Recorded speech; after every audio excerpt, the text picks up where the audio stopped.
ന്യൂസിലേക്ക് സ്വാഗതം. തൊടുപുഴ വാർത്തകൾ.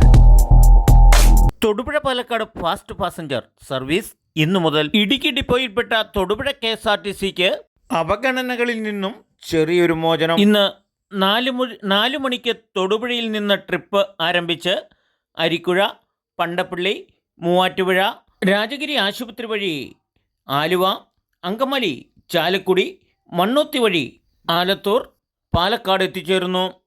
20/9/2024 ഇന്ന് 11 മണിക്ക് തൊടുപുഴ MLA ബഹുമാന്യനായ PJ ജോസഫ് സാറാണ് ഉദ്ഘാടനം നിർവഹിച്ചത്. KSRTC ഡിപ്പോ അധികാരികൾ ഉൾപ്പെടെ ഉദ്ഘാടന ചടങ്ങിൽ പങ്കെടുത്തു.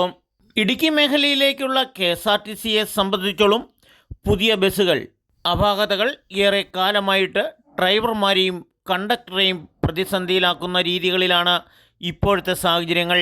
നിരവധി പ്രദേശങ്ങളിലേക്കുള്ള ബസ്സുകളുടെ അപാകതയും നല്ല ബസ്സുകൾ ഇല്ലാത്തതും ഹൈറേഞ്ച് മേഖലയിലേക്കുള്ള യാത്രകൾ വളരെ ക്ലേശകരം തന്നെയാണ്. കാലങ്ങളായി നിരവധി പരാതികൾ സർക്കാരിനുണ്ടെങ്കിലും ഇപ്പോൾ ഒരു ഫാസ്റ്റ് പാസഞ്ചർ പാലക്കാടിന് അനുവദിച്ചുകൊണ്ട് സർക്കാർ തൽക്കാലം തലയൂരി നിൽക്കുകയാണ്. ഇരുട്ടുകൊണ്ട് ഓട്ടയടിക്കുന്ന ഈ സമീപനങ്ങൾ പൊതുജനങ്ങൾക്ക് ഏറെ ബുദ്ധിമുട്ടുണ്ടാക്കുന്നതാണെന്ന് സ്ഥല MLAയ്ക്കും പരസ്യമായി പറഞ്ഞില്ലെങ്കിലും പത്രക്കാരുടെ ചില ചോദ്യങ്ങൾക്ക് മൗനസമ്മതമാണ് സാറിൻ്റെ മുഖഭാവങ്ങളിൽ നിന്നും ഉണ്ടായത്.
മണക്കാട് വഴി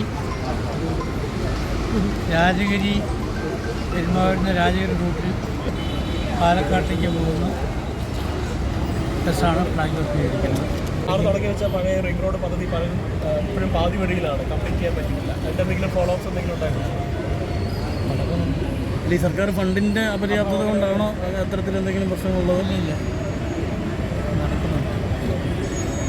ശ്രീ നമ്മുടെ മുല്ലപ്പെരിയാർ 4 മണിക്ക് തൊടുപുഴയിൽ നിന്നും പുറപ്പെട്ട് 9:45 പാലക്കാട് എത്തുകയും പിറ്റേ ദിവസം 5:15 തൊടുപുഴയ്ക്ക് തിരിക്കുകയും തൊടുപുഴയിൽ 10:55 എത്തിച്ചേരുകയും വീണ്ടും 4 മണിക്ക് പുറപ്പെടുന്ന സ്ഥിരം ഫാസ്റ്റ് പാസഞ്ചറാണ് ഇന്ന് ഉദ്ഘാടനം നിർവഹിച്ചത്.